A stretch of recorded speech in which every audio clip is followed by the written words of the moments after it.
काले बादल आसमान पर गहरे होने लगे थे।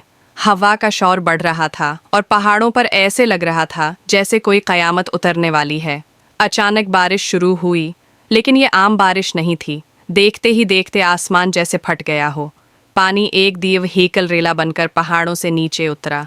ये वो लम्हा था जब वादी के लोगों को समझ आ गया कि आज कुछ बड़ा होने वाला है। गांव के मकीन अपने घरों से निकलकर भागने लगे।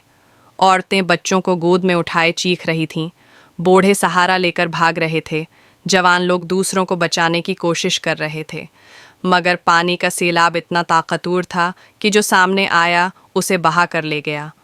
दरख्त जड़ों समेत इखड़ गए, मट्टी के घर लम्हों में ढह गए और ज़मीन पर बस पानी का शूर बाकी रह गया। एक छोटा लड़का अपनी माँ का हाथ पकड़े भाग रहा था, लेकिन तेज़ धारे ने उन दोनों को अलग कर दिया।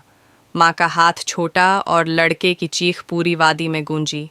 कुछ लोग दरख्तों पर चढ़ गए, कुछ छतों पर पुनाह लेने लगे, मगर पानी सब कुछ बहा ले जा रहा था।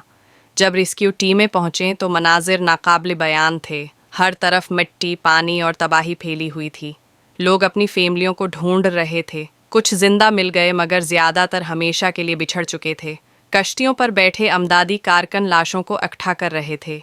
सफ़ेद चादरों में लपटी लाशों की कितारें देखकर दिल दहल जाता था। इस दौरान टीवी पर रिपोर्टर्स खड़े थे।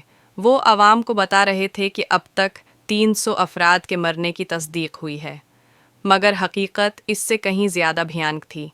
गांव के लोग चीख चीख कर कह रहे थे कि मरने वालों की तादाद 1000 से भी ऊपर है। उनके अपने हाथों ने सैकड़ों लाशों को दफनाया था, लेकिन मीडिया पर सिर्फ 300 की खबर चल रही थी। वो बच्ची जो अपने टूटे हुए घर के सामने बैठी थी, हाथ में पुराना खिलौना पकड़े हुए, बार बार बस एक ही सवाल दोहरा रही थी, क्या हमारा दुख इतना छोटा है कि कोई उसे गनने को भी तैयार नहीं। पहाड़ों में बहने वाला वो रेला सिर्फ घरों और ज़मीनों को नहीं बहा कर ले गया, बल्कि लोगों के ख्वाब, उनकी उम्मीदें और उनकी पूरी ज़िंदगियां भी साथ ले गया। हकीकत ये थी कि मरने वालों की तादाद 1300 से भी ज़्यादा थी, लेकिन वो सिर्फ एक नंबर बनकर रह गए, जिन्हें कभी दरस्त तरीक़े से न गुना गया और न याद रखा गया। और इस वादी पर एक खामोशी छा गई, ऐसी खामोशी जिसे सिर्फ वही समझ सकता है जिसने अपनी आंखों के सामने सब कुछ बहते देखा हो।